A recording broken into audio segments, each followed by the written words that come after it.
on this week's episode of Amari Purple Talk, part 2 of the 1999 Super Deluxe Edition, and part 2 of the year in review and more. Amari Purple Talk starts now.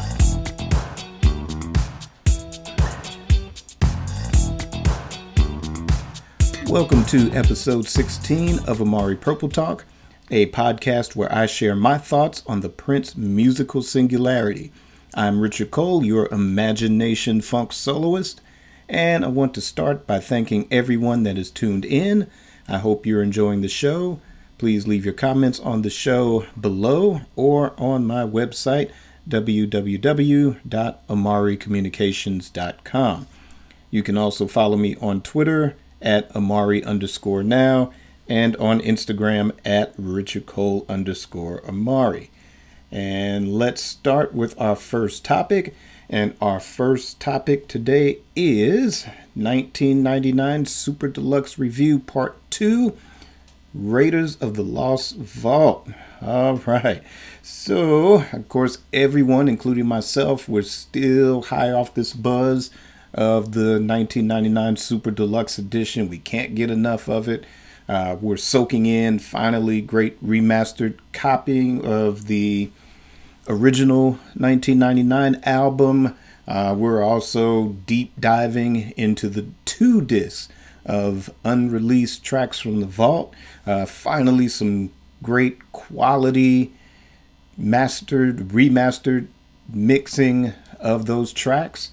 We're heavily enjoying those, and the live CD and the live DVD.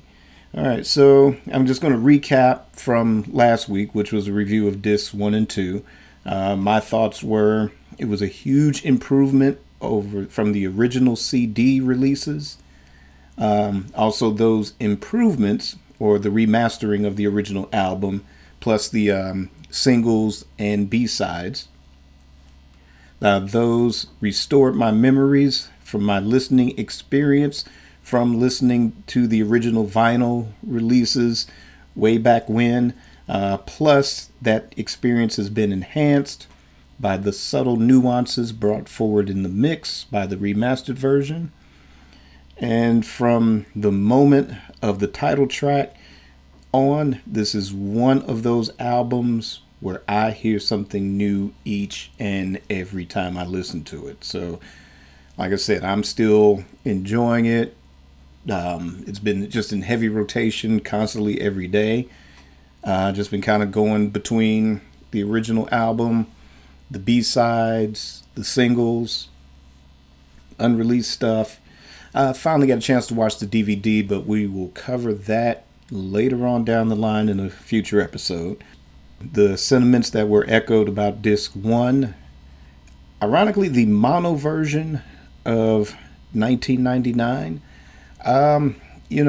I've really gotten into the experience of mono because albums from the, up until the 1960s mostly were mixed in mono, and up until the mid to late 60s, early 70s, a stereo was sort of a luxury item to have. So the majority of albums were originally mixed for mono, and for artists that were around in that period, that was the preferred experience that they would want listeners to have. So to hear a classic album like 1999 and hearing the mono mix of the 1999 single, man, I wouldn't mind somewhere down the line, if there's a 50th anniversary of this release, maybe include a mono mix of this somewhere. Maybe as the, however many discs you would include in that, include a mono mix of that, because that sounds just as amazing as all the enhancements they've made for the remastering process of disc 1. So with that said, yeah, I really have taken a liking to the mono version of 1999. I've also taken a liking to the single edit of DMSR. I remember back when that was getting substantial radio play, the radio after a while would start doing like a fade out of it back then. And that just kind of made me just want to just go back and just play my vinyl, Actually, this single edit of DMSR was included as part of the soundtrack to the Tom Cruise film Risky Business. But again, it was something I never paid huge attention to, back at 16, 17. I never really bothered again with the radio version, would just go to the vinyl. But listening to it, and while I was waiting for my physical copy of the Super Deluxe edition, I spent a lot of time listening to the whole thing on Tidal, which has a great sound above all the other streaming services, in my opinion. But as DMSR was ending, then it would go automatically into disc 3. So that sort of kind of not really a real segue, but as DMSR was ending and Fill You Up was beginning, it made me feel like, wow, that would make a great alternate universe release where if you had that single edit, maybe be the first track of some alternate reality Prince album, and then it goes into Fill You Up, and then which segues into Irresistible.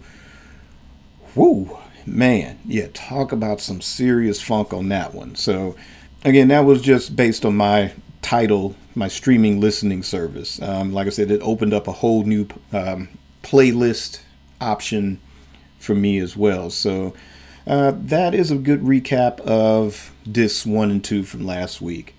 So this week we are going to focus on discs 3 and 4, which contained all of the material relating to well, not all of it, but relating to material from the vault. My picks for that one, again, the sound is absolutely amazing. Actually, it was hard for me to start the show because I was listening to disc 3, and unfortunately I can't have that playing in the background while I do this show. But yeah, it made it tough to get started because I didn't want to turn this off. So, but yeah, definitely my go-to tracks on this are Fill You Up, which segues into Irresistible Bitch. Rearrange is probably, as of right now, because I'm sure this is going to change, but as far as, say, my top tier favorite, Rearrange is my favorite on that. Also, If It Will Make You Happy, that to me is Prince's best reggae cut, period. I have never been a fan of Prince's attempts to do reggae. I am not a fan of Blue Light, and I am not a fan. Well, I like Rip Pop Goes the Zipper a little bit better than Blue Light, but I kind of get it. It's like there's a album cut on Public Enemy's Fear of a Black Planet, where they kind of have like this little reggae vibe on the track, and Chuck D breaks in and says, "Hey, I'm not gonna pretend to do an accent that I never had." So I kind of get Prince's sentiment in kind of sticking to that, but that right there was what prevented me from liking things like Blue Light and Rip Pop Goes the Zipper in full. I know it's a fan of, some people are a fan of it, and that's cool. Just for me, I've never been a big, huge supporter of those two songs. But this right here, this track right here, this one, yeah. To me, and I think because, I don't know how to put it. I mean, it still uses the natural instruments, drums, guitar, bass, not a lot of computers going on with the recording of this. But I think maybe having Dez as part of the vocals. I also know, too, that there was a point where Prince did meet Bob Marley. I don't know whose idea was it to get them together. It's in somebody's book. But I don't know. It was in hopes of a collaboration. But if you can imagine, strong Rastafarian brother with, Prince in the trench coat and the bikini briefs and the high heels. Yeah, that meeting didn't quite go as expected. And of course, no collaboration that we know of ever took place. But, just the fact that Prince is taking a stab at reggae here. To me, this first attempt was the best step in the right direction if he would have chosen to explore it further. Like I said, this to me, I love the song itself, the arrangement, the instrumentation. Like I said, I know Dez is on it. I have to check the liner notes again to see who else might be participating on the track. But I enjoy this one a lot. So again, If It Will Make You Happy is my favorite Prince reggae cut, hands down. Also, too, I enjoy Something in the Water. This was one of my most anticipated versions. This arrangement of it, or the choice of instruments in this, it reminds me a lot of the work of Joe Jackson. And no, I'm not talking about the Jackson family patriarch. For those that don't know or didn't grow up in the 80s, Joe Jackson was, I don't know if he was British, but he was a white artist. A lot of great albums from that period. So I would encourage you to look this cat up, whether on YouTube or Wikipedia or whatever you have to do. But, some really great albums from that period. And I think he's still making albums now. I think I heard something recently that was sort of released not too long ago. And it's still, he's still making great music. So I would encourage you to check that out. But this version of Something in the Water, like I said, the choice of instrumentation versus what ended up on the final album, to me, like I said, really puts me in that vibe of the type of music that Joe Jackson does. So I've heard this one on bootleg and, of course, substandard quality. So it's nice to have a pristine quality mix of this to finally be able to listen to. Possessed, I like this version better than the Purple Rain Deluxe version. Now, not to say that there's anything wrong with the version that's on the Purple Rain Deluxe. Because of its context, and because that one was used in the film, and that was a good idea to include that version on that compilation. One of the few items related to the movie that was on that deluxe edition of Purple Rain. But this version of Possessed, to me, it's more time flavored. So I'm wondering if this was something that was originally considered for the time, or and then maybe he decided to include it on the album, and then decided not to include it on the album for whatever reason. But for just on that basis, I like this version better than the one on the Purple Rain Deluxe. And not to say that that one's bad. I enjoy that one as well, but I enjoy this one more. And of course, the holy grail for a lot of us is purple music. And again, something I've constantly heard on bootlegs. And again, depending on the source, again, substandard quality, you kind of had the hints of, a great funky song. But of course, the dream was you wanted to hear it as you were hearing an officially released album. So definitely, I love the cleaner remastered version here. So like I said, again, that's the holy grail for a lot of Prince supporters. And finally, we do have a pristine copy that we can listen to. Also, another holy grail cut, Moonbeam Levels. Now, that particular track originally was on the compilation Prince Forever. But this version was given a 2019 remaster for inclusion on this set. And this one, I know there was a lot of talk about how fans, we know Susan Rogers had been one of Prince's engineers. Susan Rogers was very vocal about wanting this included on an album, and was always disappointed when he would take it off the shelf. They do a mix, it would be in the sequencing, and then he would change his mind and remove it.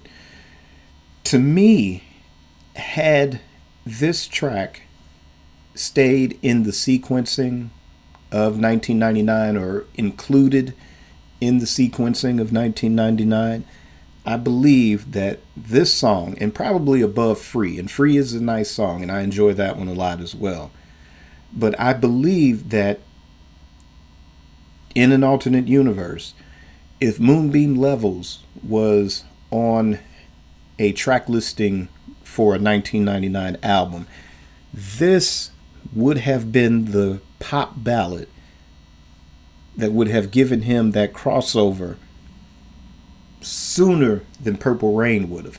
And not to say that he wasn't crossing over then. We all know that the 1999 album itself, on the strength of Little Red Corvette, was what kind of the beginnings of, sort of this, R&B, underground, funky cat that was doing new wave and punk and rock, to where now he was entering the homes via MTV into mainstream America, and oftentimes by mainstream America, middle America itself. So this, I believe, would have been the ballad that would have really placed him. If you released that after Little Red Corvette as a single, I think this would have kicked open those that pop mainstream door a whole lot sooner than Purple Rain would have. And Purple Rain, if in an alternate universe that was still the trajectory, just would have, built on the momentum, obviously. But if that style of pop ballad, everyone kind of seemed to be chasing that. And that, to me, I kind of liken it to kind of like a David Foster production. And that's another guy, if you're not familiar with his work, but kind of later Earth, Wind, and Fire era. And what I mean by later era, starting with like 79, 80, 81, David Foster had his hand in producing some key tracks that, kind of gave Earth, Wind, and Fire that sort of crossover feel, sort of that After the Love Is Gone type flavor. So there was that. Also, when Chicago, that band, their hits were drying up, he was the one, again, kind of that same period, kind of later 70s, early 80s, kept Chicago at the, upper regions of the pop charts with his production. So it's a very pop sound that David Foster's really good at producing. Let's see, if I'm not mistaken, any Michael Jackson fans, what's popping into my head right now is Earth Song. I do believe David Foster had a hand in that as well. And people like maybe Celine Dion, but you get what I'm talking about. But that's kind of, by the 80s, a lot of groups, whether they were R&B groups or whether they were sort of your kind of FM rock bands like Chicago, by the 80s, this sort of wanting mainstream acceptance and getting there with these sort of like really soft ballads, or in the case of the hard rockers, what they call the power ballads. So to me, Moonbeam Levels is sort of a mix between pop ballad and maybe with some of the guitar, maybe a little, don't want to call it a power ballad really, but it's kind of that balance because it's Prince and he can take elements from different things, even if it's just for a few bars or a few measures or whatever, and mix it in and make it work. So yeah, that's one another standout track for me with that one. Another one, Can't Stop This Feeling I Got. To me, again, here is the better version. And again, nothing wrong with any of the other versions. My first encounter with this song was, I guess, the one that was considered for inclusion in Dream Factory. That particular mix of it with the Revolution. that was sort of my gateway into that song. And then, of course, later the Graffiti Bridge version. Now, both versions are nice. And I enjoyed listening to both versions. But personally, again, this one would be my favorite. It's a better, I don't know, I think because it's closer to what new wave bands were doing during that period. Kind of coming up in that era, especially prior to MTV. Again, there was this show called Don Kirshner's Rock Concert, and it was started in the 70s. And for people unfamiliar with Don Kirshner, he was mainly a music supervisor for television shows like Bewitched, for people that are into rock music or pop music from the 60s on. He was the music supervisor for the Monkees TV show, and he was sort of the guy, kind of like Prince with the time, would hand pick the songs and like, okay, you guys just sing the songs, we have the studio band to play it, that sort of thing.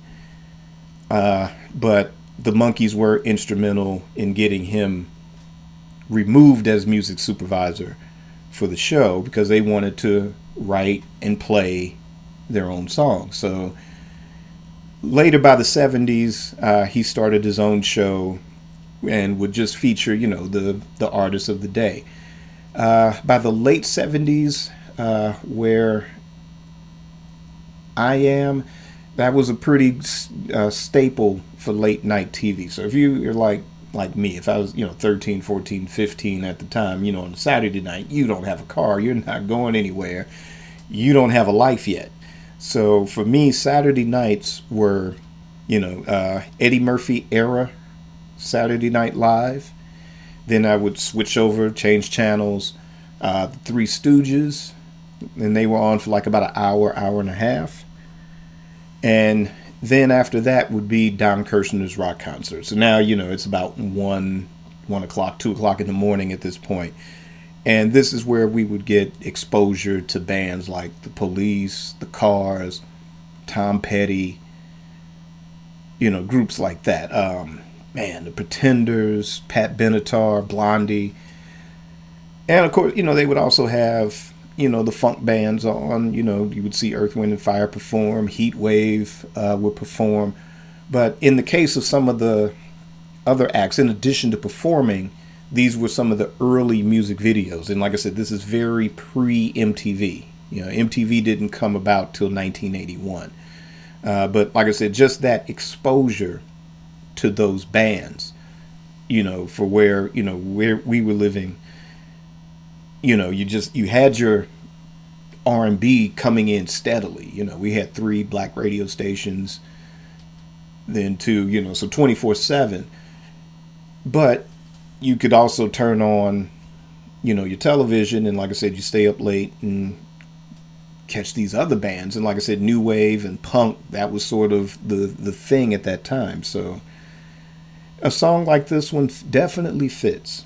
Definitely fits that era. And I guess because of that particular nostalgia is why I'm leaning closer to it, where I think the Revolution version, it's a little more rockabilly and kind of that comedic rockabilly, sort of like Horny Toad is and Delirious. It's kind of got that almost, 60s Elvis movie kind of tongue-in-cheek quality to it. And then, you have the Graffiti Bridge version, which is a real stab at art because it's, well, we all know what Graffiti Bridge turned out to be, but a song as part of a soundtrack that helps establish what the film's narrative is supposed to be. So, like I said, I like all 3 versions, but this one to me is the better version. After that, we have Do Yourself a Favor, which again, another bootleg circulating item. Again, depending on where you would get your bootleg materials from, your quality is, what you hear is what you get. So again, it's nice to have the clean, superior version. Now, to me, this is obviously the template for the later Jesse Johnson cover of this song, which makes me now wonder if this was another track that was originally intended for the time. And I say that because towards the end, you have these sort of Jamie Starr elements. And usually if he's in that Jamie Starr voice or that mode, you would think at some point in the beginning stages of the creation of these songs that that's what he's thinking about. And then either he decides to keep him for himself, or they end up in the vault, or he ended up writing something that he felt fit the time or the sequence of a time album better. So just kind of listening to it now and seeing, the similarities in both versions. And of course, Jesse's not going to do the Morris Day bit or the Jamie Starr bit at the end. So his version, it's a complete song. And two, I'm wondering at this particular stage if, like I said, we all know that Pepe Wille, who was one of the guys who was also instrumental in, for all of us that know Prince history, how he was instrumental in giving Prince, his start, so to speak. So I was wondering if this was a sort of attempt at returning a favor. Maybe he paid him off in publishing and sort of bought the rights to the song, so to speak. Maybe this would have ended up, if not on a Time album, it could have been a B-side for a Prince record. It could have been a B-side for a Time record, and maybe put some cash in Pepe's pocket. We don't know what the circumstances are. That's just my speculation on that. So, but again, it's still one of my favorites, something that I had been anticipating for a long time, and again, we finally have it. And of course, there's others. Like I said, I'm going to be living with this material for a long time. It's been a long time since, I've really had to live with a record, where, just like, I wouldn't even narrow it down to teenage years, but even in adult years. But it's been, I don't know, maybe almost 10 where I've had an album that I could just actually sit down and just live with. And there's been a lot of great albums by other people. But between this one, Beatles' recent anniversary edition of Abbey Road, these are two albums that, for the first time in a long time, that, despite my busy schedule, it's like I might just put it on Tidal and just nod off to sleep or something. But again, it's just living with these songs, or waking up with these songs, or, constantly like, oh, I can't wait to play these songs again type thing. So it's nice. So I'll be living with this release for a long time, and we still have a long way to go as far as this review. And I'm not alone. There's other people with podcasts out there. They're cranking out their part 2s and part 3s. It's a lot to take in, and we've always imagined this day. And I mean, unfortunately, I wish it was under different, better circumstances that we were getting this material. But this was something we'd never imagined. And now that we have it, and again, there are these debates, and I'm kind of going on a tangent here, jumping off the review, but I'll get back. But there's been a lot of stuff recently since this release about, what he would have wanted. Well, let's put it this way. We all know for a fact that if he was here, it wouldn't come out. Now, that being said, there's plenty of consistency within the last 20 some odd years of different interviews and speaking about his freedom, about him speaking out about him wanting to own his master recordings. In regards or in relationship to the vault material, again, this is speculation, but just kind of reading from different interviews or watching different interviews on YouTube or remembering interviews from way back when, the consistency was in him saying that it's not going to be him releasing it. I think that because of him maintaining the level of mystery, and that was something to keep people talking, and especially, the hardcore fan base, and the reason why a lot of these bootlegs circulate. There's Bob Dylan, there's Jimi Hendrix. You hear me speak about them often.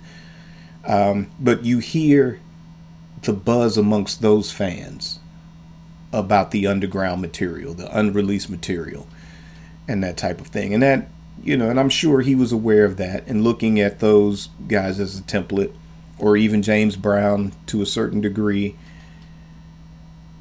Yeah, to keep that conversation going, to throw that nugget out every now and then. We get hyped, we get interested. It keeps us interested, keeps us going. But the thing was, and we also talk about the fact there's no will and all of that. But I think him knowing that and what he meant by someone, of course, sadly, there were no children to leave it to. Now, we do have family members, people that are, actually blood related to him, that are now benefiting from all of this. And in the eyes of, estate law, they're the rightful heirs. And because there's no will, there's massive tax debt and stuff like that you have to deal with. And to keep the tax people off of you, then, you gotta keep generating, for an artist or an entertainer. This is the thing. You have to keep it going. The art has to keep going. And us just kind of sitting on the sidelines as fans, supporters, friends, fam, whatever you want to call yourself, there is a supply and demand. And again, I would rather purchase this material and have it alleviate whatever debts. And I'd like to see the Prince estate get to the level of the Hendrix estate. That was a heavy battle. Hendrix's father, he automatically, because there was a will, at least with Jimmy, he was the rightful heir of the material. Entered into a bad business deal and lost the rights to all of that Hendrix material for about almost 20 years. And in those 20 years, there were people putting out compilations and taking the tracks and remixing them. And, now in the hands of certain fans, and again, we talked about last week, whenever your gateway period is, you don't necessarily have to live in the time frame of that artist to enjoy that artist's music. So there's a lot of people jumping on board that weren't there in 67 or 68 or 69. And sadly, that was what they knew for about 20 years. But, Hendrix's father fought hard with the help of his daughter to win back those rights. And ever since 1996, ever since they've regained those rights, then, it's been on. They've had 2 licensing deals. One was with Universal up until from 96 to about 2009. And then there's a deal with Sony that's 2010 or to the present, to this day. And what they've been cranking out, and the minute they got those rights back, they also had key people like Eddie Kramer, who was Hendrix's engineer from day one, and John McDermott, who was also, I guess, his business advisor. I don't know what his official title was. He wasn't like a manager or anything, but these 2 guys, along with Janie Hendrix have really taken great care and planning with this, with Hendrix's material. I enjoy everything that comes out of that camp. There's stuff that I still don't have that I'm looking forward to somewhere down the line getting through them. And we'll discuss in future episodes things that they're doing or that they've done that, have really been a benefit to the fans, not only to them, but to the fans as well. So that being said, I would rather purchase something, where I know that's going to the estate, that's going to the family, that's helping them because they're doing what they're supposed to do. Now, if they end up in a bad business, that's on them, that's their decision. But in the meanwhile, this is, this is something very, like I said, it's bittersweet. Very bittersweet that, we're enjoying some great music and maybe that's helping us, over time. But again, the argument, if he was still around, he'd still be focused on the album he's working on now and getting that out. Now, if he goes into the vault and takes a track, say like in the case of Extra Lovable, and remixes it, overdubs it, and it fits on what he's working on now, and we still benefit from that, But again, I also think he was mindful of the fact that, what's coming out now, it wasn't going to be up to him. He wasn't going to make that decision. And if he did make that decision, I would hate to, say like if he was in a state of suffering and wasn't able to perform or something like that, and that vault would have been the only thing to sustain him. I wouldn't have wanted to see circumstances like that. So I think he knew at some point that it wasn't going to be him making these decisions. And, I think it should be a subject that should just be put to bed. It's irrelevant at this point, This is a great start in the right direction for the estate. And I'm glad it's out. I'm enjoying it. Like I said, it's going to be a deep dive for many, many moons to come. Okay, so my last and final thought on disc 2 and disc 3 and disc 4 of the 1999 Super Deluxe edition. Hearing a lot of these tracks, and so many of those that may have been intended for the time or kind of have that time flavor. Again, remember last week's episode was titled Into the Quantum Realm. So I'm still in the quantum realm, folks. We had 17-year-old me giving the review.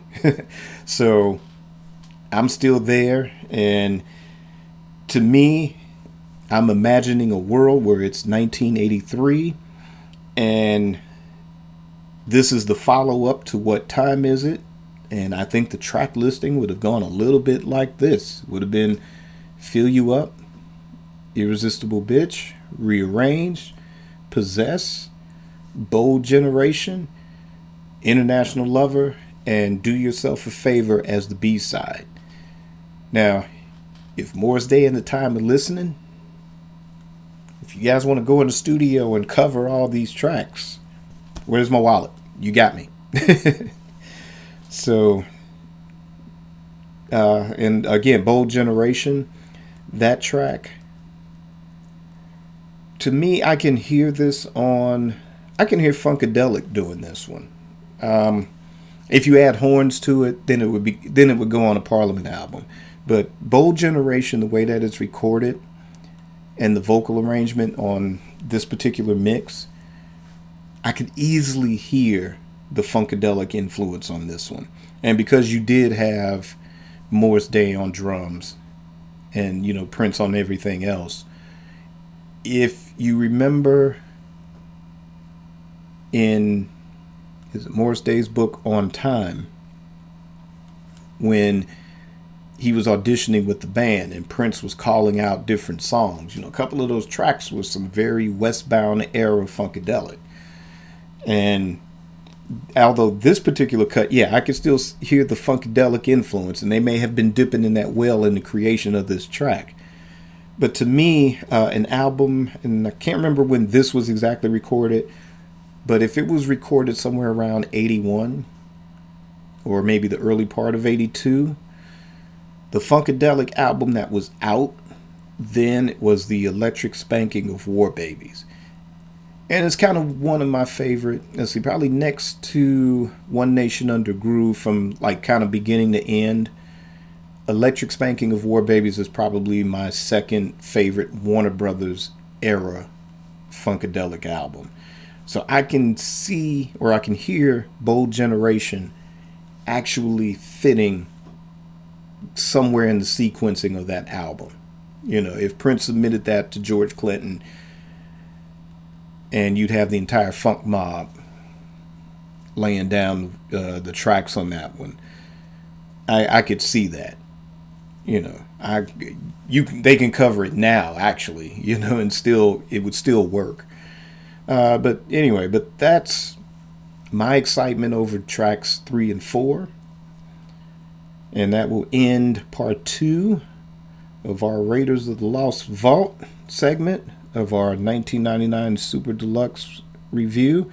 Again, what do you guys think? Like I said, I know we're all of us are still just kind of, we're drinking the purple Kool-Aid. And I mean, we're drinking it by the pitcher at this point. So, hey, share your comments. What are you enjoying? What are your favorite tracks off of discs 3 and 4? Do you think some of these should have ended up on a Time album or not? Let's see. Oh, there's one other song on this one, and it was Money Don't Grow on Trees and the song Vagina. Those two, to me, is it me or does the sound, and I don't mean the way that it's mixed or anything, but the choice of instruments, the arrangements, the musical arrangement and the vocal arrangements, doesn't it sound a little bit like the stuff he was doing sort of Third Eye Girl period? Rock and roll love affair kind of feel, Baltimore type of feel. Is it me or does it sound like a crossing of the streams? Are we, crossing universes here? Are we time streams with that one? Is it like, was he that far? Well, we know he was ahead of his time for sure.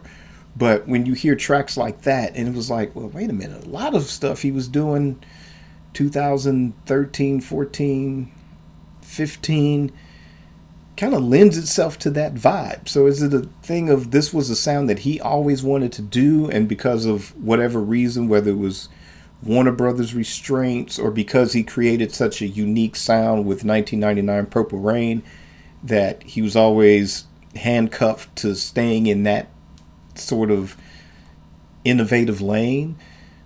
Or, I don't know. Maybe it's just me, but what do you guys think? Do you think that those two songs are particularly timeless in their sound, that they could fit no matter what the period is? Or, am I, like a lot of us, again, are we just too deep in the deep cuts here? So, again, leave me comments, let me know. And that is going to officially end the first topic.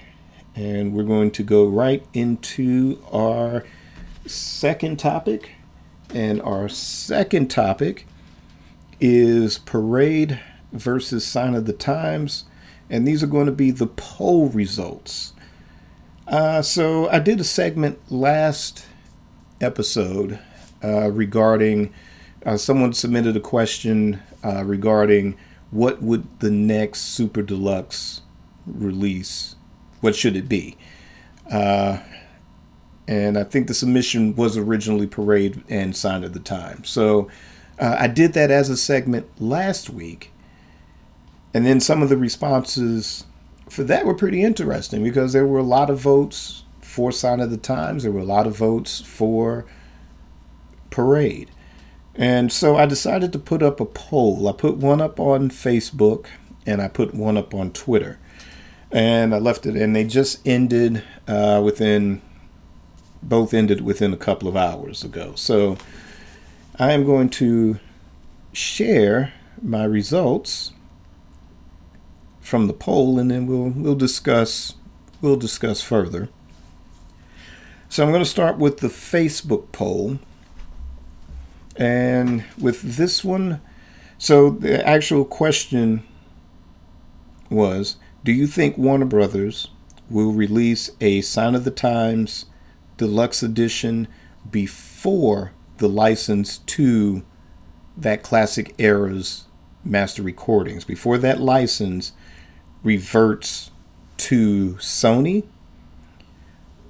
Or do you think that they would release something like maybe Parade? Because after those masters go to Sony, all Warner Brothers will have left, and that's due to those albums being tied to motion picture rights and not part of the standard recording deal, not 100% anyway.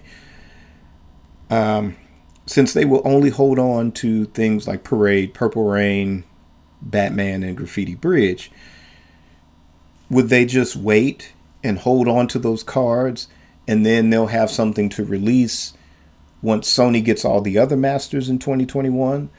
Or do you think that they would swing for the fences and release Sign of the Times and cash in before turning it all over? So that was the question. And the choices were, yes, Sign of the Times as a final moneymaker, or no, Parade is next. All right, so I'm going to share the Facebook results. And the Facebook results were 64% for Sign of the Times being Warner Brothers' next release as a final moneymaker. Now, that being said, I know I had one person that misunderstood my use of the word moneymaker. He took it as something negative, but I didn't mean it as something negative. But as a business, if you were a business owner and or if you were a record company, let's put it that way, and you were in this position. Now remember, you're a record company and your object is to make money and your job is to maximize profit.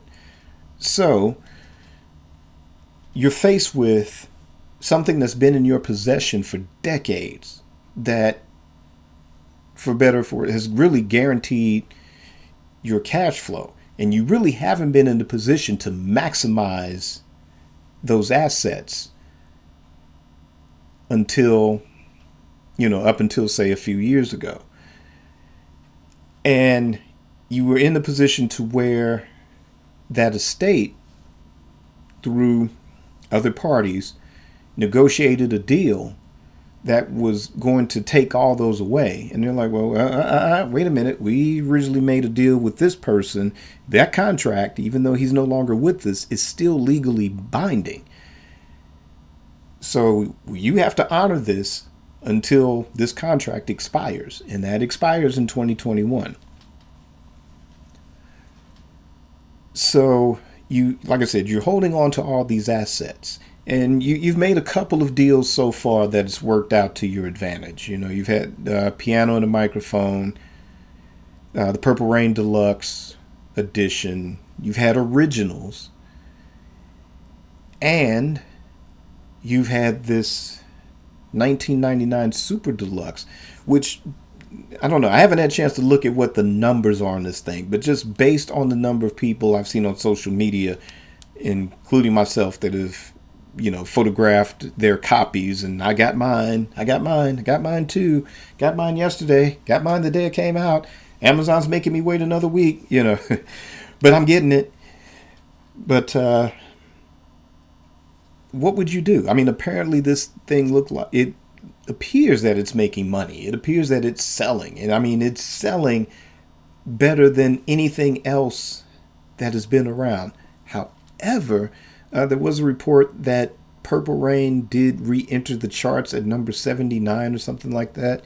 So again, the cash is coming in. You're the record company, but you're going to lose a significant number of your assets within just little over a year at this point. Now, I don't know the exact date that this is supposed to transfer, so I'm just assuming 2021. So let's just say, for argument's sake, January 1st, 2021, everything that Warner Brothers has in their possession, minus the movie soundtracks, are going to go over to Sony, which means Sony has literally, well, not literally, but they have, say, what, 96% of the marbles at this point. So, of course, and like I said, if you really take a look at what Sony has under their umbrella, the Hendrix material, Miles Davis material, Bob Dylan material. And if you really look up and research the box sets and the compilations and the official release of materials, live concerts and things of that nature that have been widely bootlegged for decades, the stuff that has been coming out from those three artists,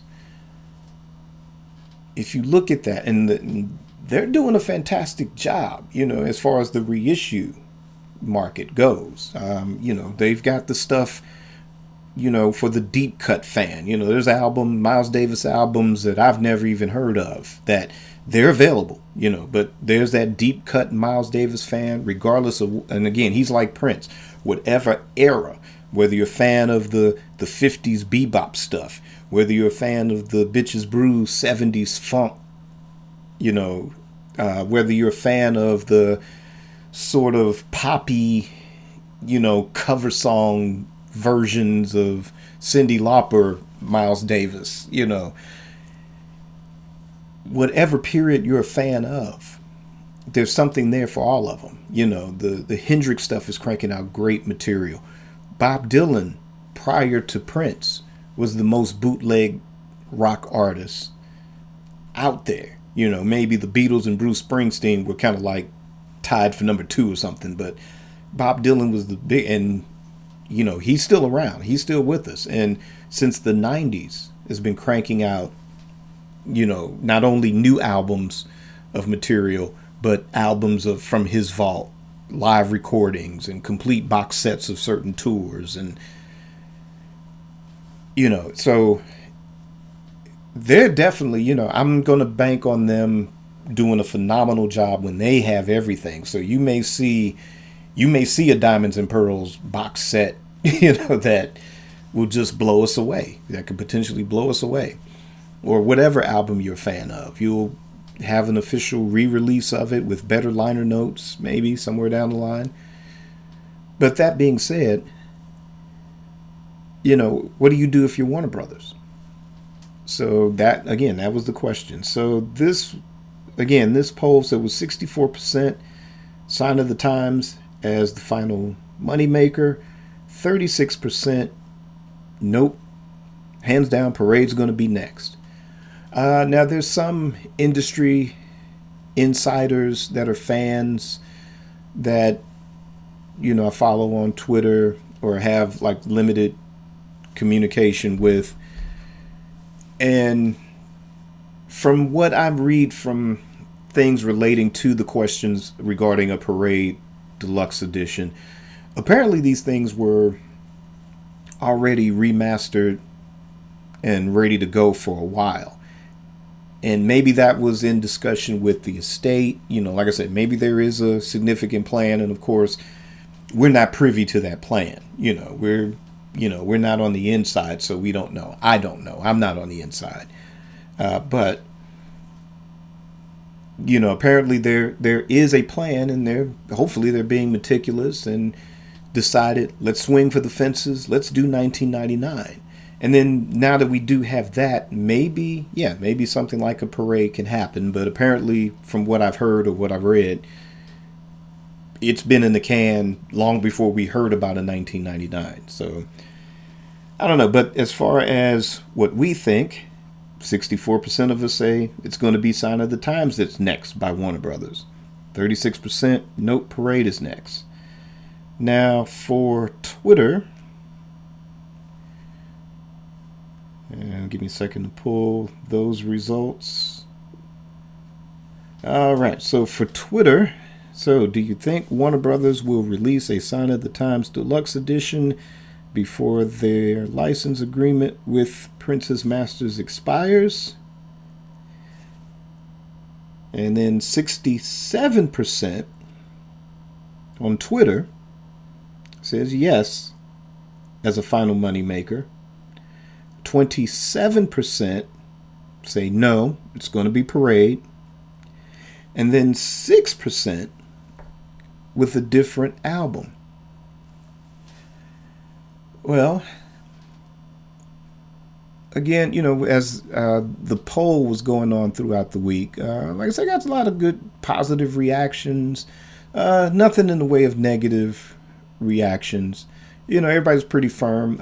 Sign of the Times, not Parade. But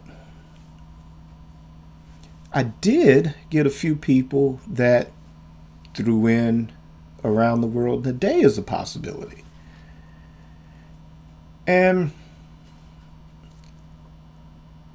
I mean, I like Around the World in a Day as an album. I understand fully where Prince was going with that album.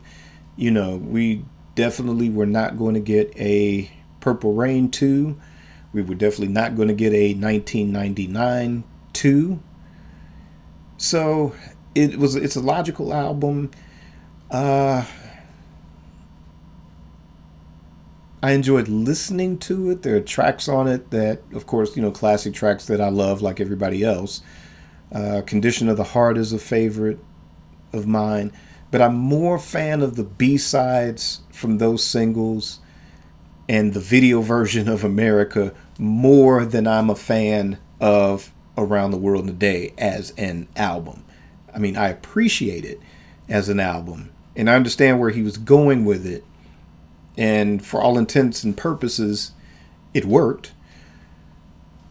But it's just not my top 5 Prince albums. I'll put it that way. If I do a top 10, I don't know. I have to see where it lands as far as the top 10. But definitely not in my top 5. However, the people that suggested Around the World in a Day as being the next deluxe edition, I will say this, I will not be mad at it. And I will be as enthusiastic and probably pre-ordering this one just as enthusiastically as I pre-ordered 1999. And it's on the strength of that, in addition to the original album being remastered. Like I said, I can listen to it from beginning to end and have a pretty pleasant experience. And there are songs, like I said, is just like the rest of us, obvious choices. However, those single edits, extended version, 12-inch single releases, B-sides. Let's see, I know there's like 2 or 3 mixes of Pop Life extended versions that could go on this set and would be absolutely amazing.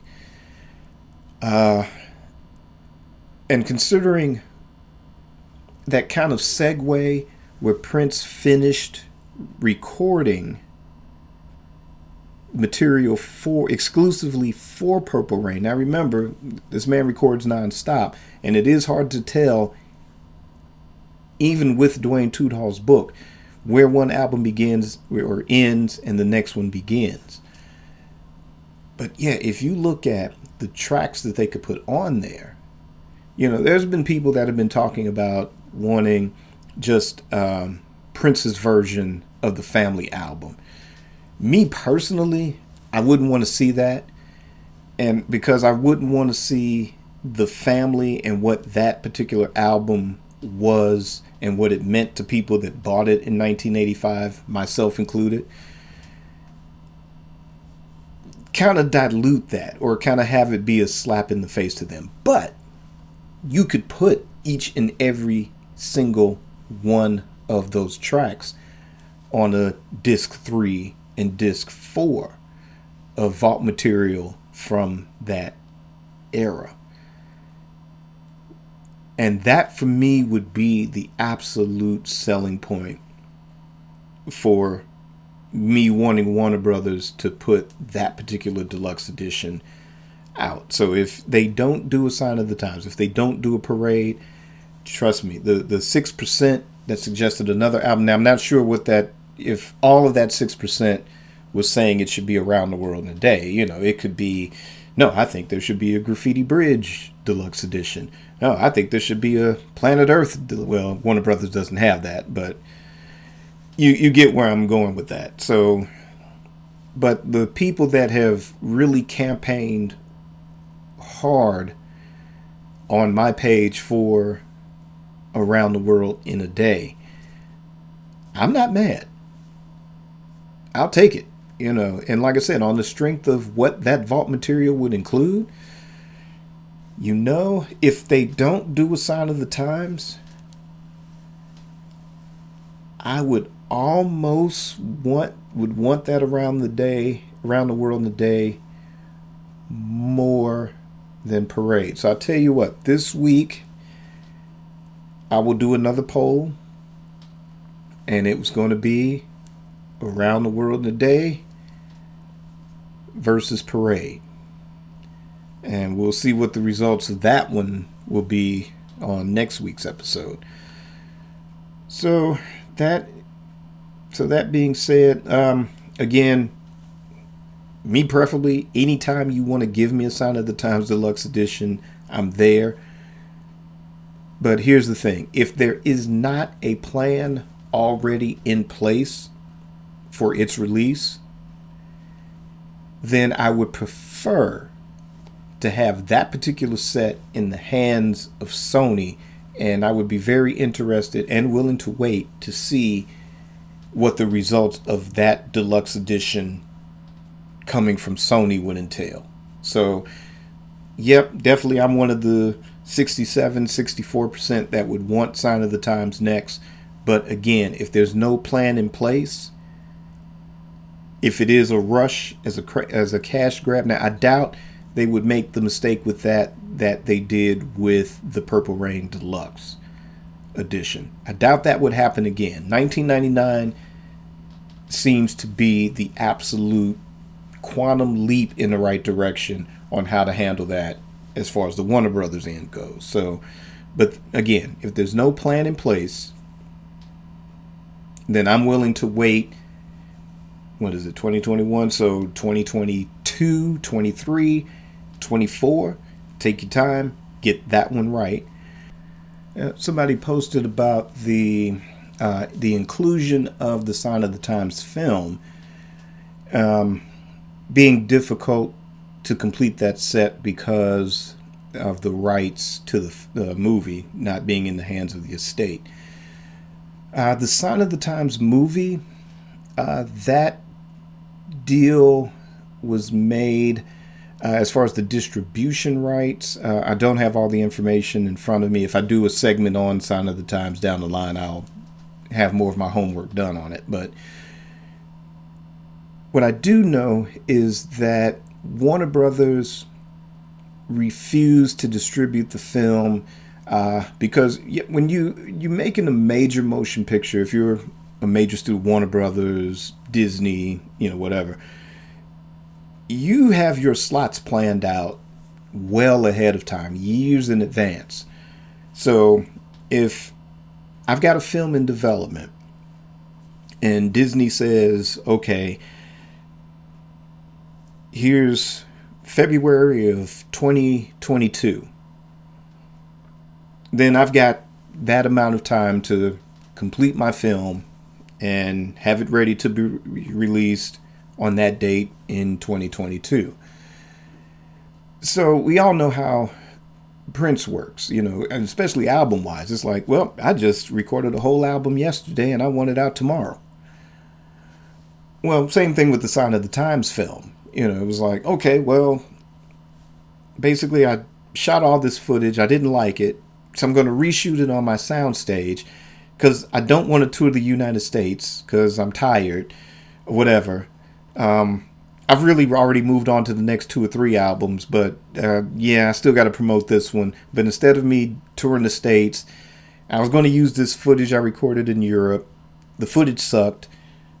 Now I've just built this $10 million complex, so I'm going to reshoot my movie there. And I want it out by November. And again, that's not how Warner Brothers does things. So they refused to distribute the film. So again, like I said, I don't know who the distributor was initially. I know it's in the hands of another distribution company, which allowed the rights overseas to be released as that big Blu-ray set that came out in September, which I don't have. I don't have a region-free Blu-ray player, so obviously I didn't buy that one. But a lot of people I know, well, not personally, but people on social media did purchase that set. And there's a documentary on there that I would be very interested in taking a look at as well. But anyway, so my response was that you don't necessarily need that film for a Sign of the Times Deluxe edition.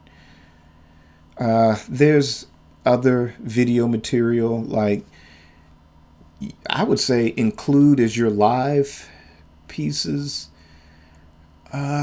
Do something from the Sign of the Times tour as your live CD, and include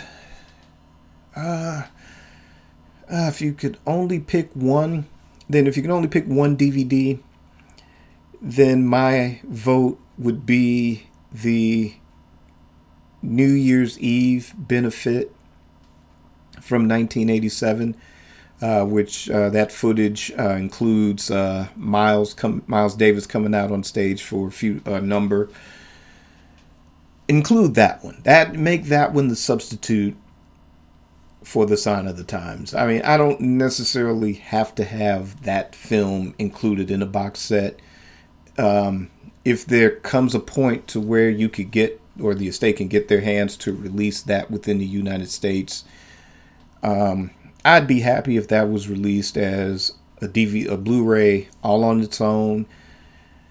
Because, I mean, we know everything was re-recorded. It was re-recorded for the film. There's very little footage from an actual live concert that's there. And I hate to, spoiler alert, folks, it's been well over 30 years. And if you haven't seen it already, too bad.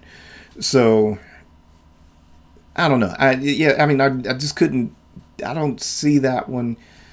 Like I said, just pull a live CD from one of the tours, the best recorded one.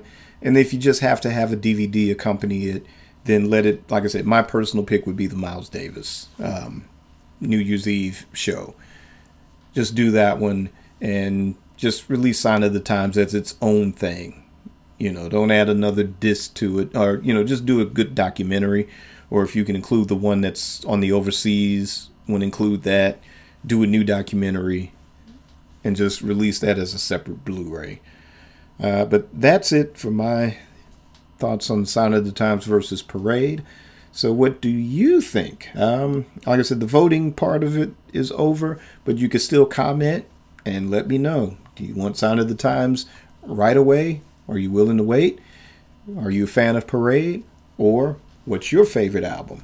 Leave me a comment, and we're going to end that topic, and we're going to move to our third and final topic of the night or day, and that is our part 2 of the year in review.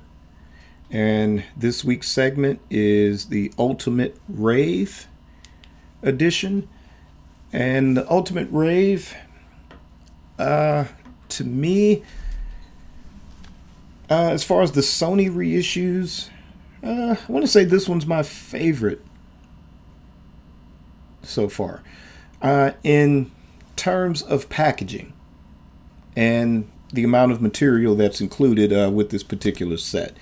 Now, this was released in April of this year, coming off the heels of February's Musicology, 3121, and Planet Earth. I mean, just when you thought that 3 CDs was enough, just when you thought like, oh, wow, 3, great. Like I said, with that, I bought one because I had the other 2 all, from way back, so I didn't need the other 2.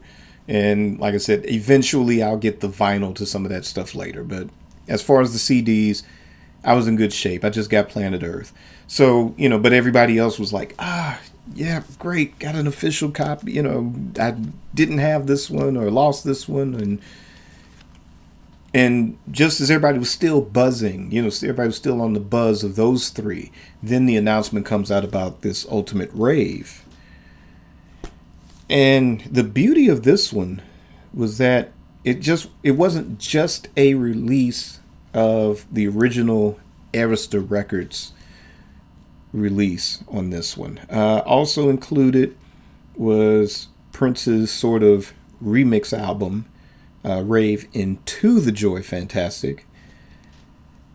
And also included is the Rave Unto the Year 2000 DVD. All right, so like I said, just on the strength of the packaging, as far as the Sony material, this has been my absolute favorite release. So Prince was still going under the Symbol moniker, and this is around 1999. And he entered into a special, I guess you call it a licensing agreement. It wasn't a record deal. This was a deal that allowed Prince to retain the rights to the master recording of this. And he signed with Arista Records, which was run at the time by Clive Davis. There is a documentary on Netflix about Clive Davis. I can't think of the name of it officially, but I did watch it.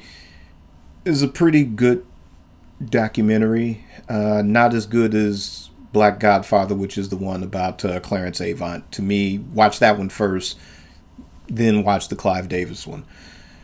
But sadly there was no mention of Prince in that documentary. Not that I was expecting it, but I thought I was going to get some information about this album watching that documentary. But anyway, but the thing with his arrangement with Clive Davis, if you remember, sort of, I guess 96, 97. Maybe 98, I guess. I don't know. Yeah, 97, 96. Carlos Santana released an album called Supernatural. And basically, like I said, if you know anything about Clive Davis, it's kind of one of those, kind of like almost like a Don Kirshner, where it's like, he handpicks the songs, or, he and his whole career, I mean, he was pretty good at like, oh, no, this is a hit. Nope, this song is a hit. Doesn't play an instrument, doesn't sing. This guy was an attorney, that got a really great job at a record company, and which was Columbia, which is now Sony. But, signed people like, Sly and the Family Stones. He signed Earth, Wind and Fire. He signed Janis Joplin.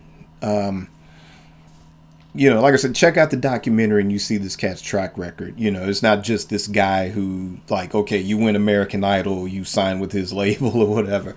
I mean, really respected giant. I mean, hell, Whitney Houston, probably his most famous, signing of all of them.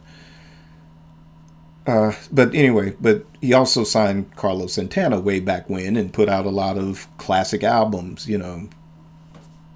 that, definitely influenced Prince coming up. But by the 1990s, it's like, okay, well, here's a legend, but what do you do with these legends? And record companies are really, with the exception of one or two, really don't treat legends well. And this is a case to me where if it had gone the other way, it would have fallen into that category. But instead, this ended up working. So long story short, Clive Davis pairs Santana with, whoever was hot for the moment. The 90s was the guy, Rob Thomas. I forget what band he was in, but, they did, put Santana with all these younger people, Wyclef Jean and stuff like that. So, you call it a duets album nowadays, but then, it was like this thing, oh, let's put Santana with this contemporary younger person. And the album sold. It probably sold more than, all of, well, not all, but it sold more than the majority of Santana's classic albums, won some Grammys, and kind of put Santana back into the forefront. So that's the backstory. So here we have Prince entering this license agreement. And I don't know whose idea it was, but it was following the same formula. Let's pair Prince with whoever. Paired him with Chuck D, paired him with Gwen Stefani, Sheryl Crow. Now, of course, Prince, of course, handpicked Larry Graham, to be part of this, and handpicked Maceo Parker. So those were his two. Eve is also on this album as well. And let's just say, folks, he didn't get quite the same results as Santana got. And despite, like I said, I don't know what the politics were behind the scenes, but the long and short of it was Clive blamed Prince, Prince blamed Clive. Prince puts out this Rave Into the Joy Fantastic via, the 1-800-NEW-FUNK and NPG online, through the internet and phone order. And then there was also the Rave Into the Year 2000 DVD, because he was also capitalizing where Warner Brothers, which still controlled 1999 at that point, were going to re-release it, and Prince vetoed that. In retaliation, did that 1999 new master, which again did not yield the results as expected. So there's a lot of history regarding this particular compilation here. But that being said, up until February, you had both Rave Into the Joy Fantastic. Both of those have been out of print for the longest time. You could still find the DVD in different places. I originally had the VHS of it. In fact, still do have the original VHS of it. So it's nice to have this on DVD now. But, even in Prince's lifetime, if you went on Amazon, these particular albums, they were, people were being greedy and selling them for like $100 or $200 a pop. So it's good to have this complete set here. Like I said, so just on the strength of the packaging and what's included in it, I did have Rave Into the Joy Fantastic already. Also Rave Into, but my version, the original Arista Records version, it's got some scuffs. And depending on what system you play it on, it doesn't play well. So nice to have two complete pristine copies of this back in my possession, and also nice to have the DVD on it. So with that, besides that, this was an album, if we're flashing back to 1999 again, this was an album I had the greatest expectations for and was disappointed. Like I said, it didn't yield the same results as Santana. And I really wasn't a fan of all of that, that Supernatural album. I'm kind of a music snob when it comes to that. It's like, no, just, give me the original Santana album. Give me the Abraxas, give me Black Magic Woman, give me classic Santana any day. But of course, there's some stuff he's done recently, kind of after that Supernatural formula started to fall flat. Everything he's put out since then has been pretty, it's been really good, where it's kind of gotten back to some of that classic sound, or it's Santana doing things on his own terms. There's a collaboration with the Isley Brothers. That album, his most recent one, it's kind of like, not necessarily a throwback, but like I said, it's Santana on Santana's terms, not let's pair him with who's hot today. There's no collaborations with Lizzo on this one, folks. So like I said, I prefer Santana on Santana's terms rather than, let's do what we think the kids will want, type of a thing. So like I said, I was kind of, and not because all the songs are bad. I mean, like I said, the greatest anticipation, because the word of mouth was, he's dug out the old Lynn drum machine, and not expecting, because this is Prince we're talking about, not expecting, let's go back to the 1999 days, but okay, he's getting the Lynn drum machine out, so what's he going to do with it now? And that was sort of my high hope for it. But like I said, the results to me, I mean, I know the Greatest Romance Ever Sold. I did like that track. It wasn't what I was expecting, but again, this was Prince. So it was like, it's what you expect is not what you're going to get. And I don't mean that in a bad way. Just it was kind of a subdued track. It wasn't anything that just, said, boom, I'm back. But at the same time, we were used to that. Like, there was, things like Kiss and When Doves Cry and, even later in the 90s, Get Off, and, just the, you just expected every single to be an event. And then this one was just kind of like quiet. But it was like, well, that's different. It's just kind of like, yeah, I'm back. It wasn't I'm back, but yeah, I'm back. And, I remember people that were sort of non-Prince fans, it's like, this, it's just not good. It's not doing, but it was radio friendly, but it just didn't grab people for some reason, the non-Prince fans. And I'm like, but it's Prince, of course he's going to do something. I was defending it on that fact of it. But yeah, it just got to the point I couldn't defend it any longer. Let's see, like Hot With You. I mean, I like the original version. I like the remix version better. So Far So Pleased. I think that, yeah, if you were going to swing for the Santana Supernatural fences, that should have been the lead off with that. I do remember some of Prince's complaints on his website regarding how this should have been a single. There should have been a video to this. And I agree. I think this would have sold the album a lot better than what killed its momentum. The Sun, the Moon, the Stars, that's a personal favorite of mine. Strange But True is a personal favorite because it's kind of got that All the Critics Love You in New York kind of feel to it. Wherever You Go, again, kind of that nice sort of kind of like almost Last Heart, sort of that, to me, that sort of bridge between Last Heart and then What Do You Want Me to Do for Musicology, because it's got that sort of mellow vibe that Last Heart has, but it's got the Lynn drum, kind of like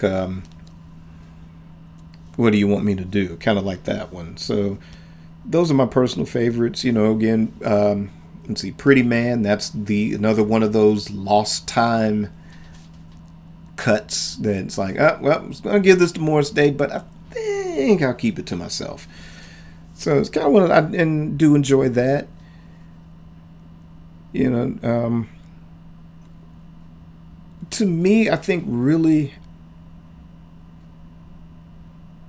if, you know, I was the guy that was tasked at Arista Records to, okay, your job is to work with Prince on this Rave into the, not that I would be in a position, but maybe as a suggestion, okay, you've got Larry Graham, you've got Maceo Parker. Forget the guest rappers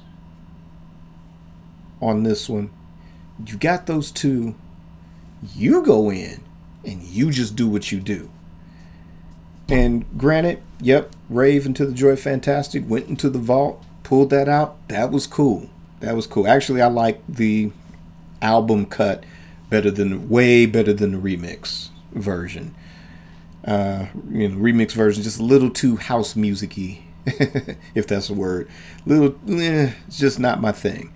But I would have been, you've got those two, you just do what you do. And just do it. Just go in, make an album. Don't worry about what the hip hop crowd is doing. Because then that original album cover for that, that was sort of what, that sort of, to me, that sort of cheap Photoshop that, what those Master P records and those Cash Money records were. Now there's some good sounds on the records, but I'm sorry, those covers were cheesy to me. It's just like, okay, I get it, keeping it in the house, but it was what it was, but it worked for those elements. It worked for Master P. It worked for Cash Money. It fit what they were doing, but for an artist like Prince, it was kind of like, no, dude, you're Prince. You can afford a much better album cover than this.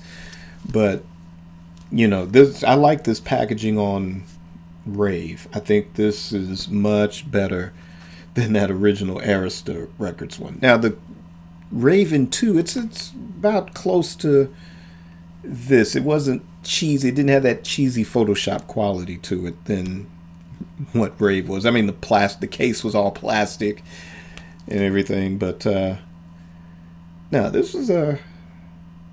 Like I said, if it was me, I would have been just do what you do and just go left. You've got Maceo, you've got Larry Graham. You can throw back to the funk all you want, but go left. Don't worry about what Cash Money's doing. Don't worry about what Eve is doing. Don't worry about, what, who these people are. Don't worry about trying to keep up. Just go left. Because that's what you've done consistently throughout, was go left. So, I don't know, that's my opinion on this one. Like I said, the Rave into the year 2000 DVD. I haven't spent much time watching that one since getting this set. I've always enjoyed it. I always watched my VHS copy for quite a while. So it was always something, you could always just go back and throw in and enjoy as a show. I don't know. I don't have anything negative to say about that one. I mean, it was a good video. It was good packaging, good capitalizing on 1999 in a way. The time, like I said, they're always going to show up and do their thing. Lenny Kravitz, that stuff. It was a pretty good band. Like I said, and you can't go wrong with having Larry Graham as your bass player. So, great arrangements of the songs. And I know it's kind of that thing where, he was changing a lot of the lyrics. That kind of puts you off a little bit. But as far as the overall performance, I mean, he delivered, and the guests that he had, even the bonus cuts on it. I love that sort of just loose jam feel of with George Clinton, and they're doing Flashlight. Like I said, you got Maceo on there, you got the MPG. I think there might have been a couple of P-Funk members on that too. but that was good. His rendition of Hendrix's Red House was that was tight too. So, like I said, I would definitely recommend, if you do not have this in your collection, definitely get this one to add to your collection. Because unlike the stuff before this and after this that was released by Sony, it just wasn't just the single disc. And of course, all of this is getting this back out into the hands of people, because like I said, a lot of the stuff that Sony's putting out, a lot of these records were out of print for 10 to 15 years. Like I said, a lot of us, if we had everything, a lot of us either lost copies. Sometimes we've had to sell off stuff to survive, to the next paycheck or whatever circumstances you were going through. So now you're, in better places, or you kind of more comfortable places, and you want to rebuild your collection, or maybe just fill in the gap. So this is definitely one I would recommend that you do pick up. Like I said, it's not the worst Prince album ever made. Like I said, there's a lot of songs I do enjoy on it. The Rave Unto part, like I said, I had the highest hopes, but the biggest disappointment. And I'll just leave it at that, because it's not a bad album, but maybe my expectations were too high on it. I kind of would go to the Into the Rave version on the strength of that you do have the song Beautiful Strange that's on it. I remember hearing that from the video, the Beautiful Strange video that included the interview with Mel B, and then that little after show in a little club in London for that. So this was it was one of those, it's like, how are you going to get, do you buy, downloading was still new at the time. How do you get this song? Where is this song going to end up? So I'm glad it ended up on an actual officially released CD. So again, that's another selling point for this.